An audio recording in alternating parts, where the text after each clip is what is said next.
অর্মি কি এইগুলো হাতে? পুদিনা পাতা। পুদিনা পাতা? লেলো পুদিনা। পুদিনা পাতা দিয়ে কি করবে? আরে যে ফিশ ফ্রাই বা চিকেনের কোনো ক্রিয়েটিভ রেসিপি বানাতে গেলে পুদিনা পাতা লাগে। এবার আমি পুদিনা পাতাটা মেরে 2 দিন ফ্রিজে রেখে দিয়েছিলাম। আচ্ছা, ওইভাবে থাকলে নষ্ট হয়ে যাবে। একেবারে ওটাকে মিক্স করে, তাই তো? মানে ইয়ে করে টেস্ট করে একেবারে কৌটো করে রেখে দেবো ফ্রিজে। যখন লাগবে তখন আবার নেবে। পুদিনা পাতার চাটনিও কিন্তু তৈরি হয় তো।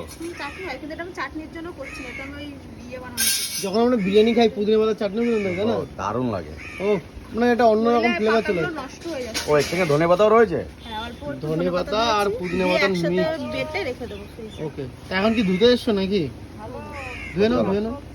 দাদা হচ্ছে বন্ধুরা, দেখো পুদিনা পাতার কিন্তু একটা মিক্স চাটনি বলতে পারো। এটা কিন্তু খাওয়া যায়, আবার কোনো চিকেনের কোনো আইটেম তৈরি করলে সেখানে কিন্তু ইউজ পুদিনা করা যায়। পাতা সবকিছুতে ইউজ করা যায় কম বেশি। পুদিনা নামটা বলেছে কেন? লেলো পুদিনা। ওর গানটা কিছু শুনেছো? বলেছি, সব পূর্ণ হয়ে গেছে। যাই হোক, যাই হোক বন্ধুরা, ভিডিওটা ভালো লাগলে লাইক কমেন্ট, বড় বড় ব্লগার আছে, সুজিত ব্লগ, আর এখানে আরো আছে কে এটা, সুজয় লাইফস্টাইল ব্লগ, এখানে উর্মিলা আছে, কালিদি আছে, আর সমস্ত কত নিল? 50 টাকা। আমি ওই এখানে বাজারে তো পাওয়া যায় না, অর্ডার দিতে হয়। মামার কাছে অর্ডার দিয়েছিলাম তো এক বান্ডিল এনে দিয়েছিল 50 টাকা। 50 টাকা? 50 টাকা বিশাল দাম। উর্মিলা, এখন কি সবজির দাম অনেক হাই না লো আছে? এখন যেহেতু বর্ষার সিজন, তাই তো?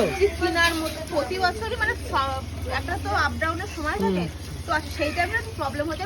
তোমরা কোন সময়টায় সবজির দাম সস্তা পাও? এর কিছুদিন আগে যেমন মানে ঠান্ডার সময়, শীতের সময়। ঠান্ডা বলে না, যাই হোক, চলো যদি ভিডিওটা ভালো লাগে অবশ্যই একটা লাইক করে দিয়ে দেখাচ্ছি নেক্সট ভিডিওতে। চলো বাই।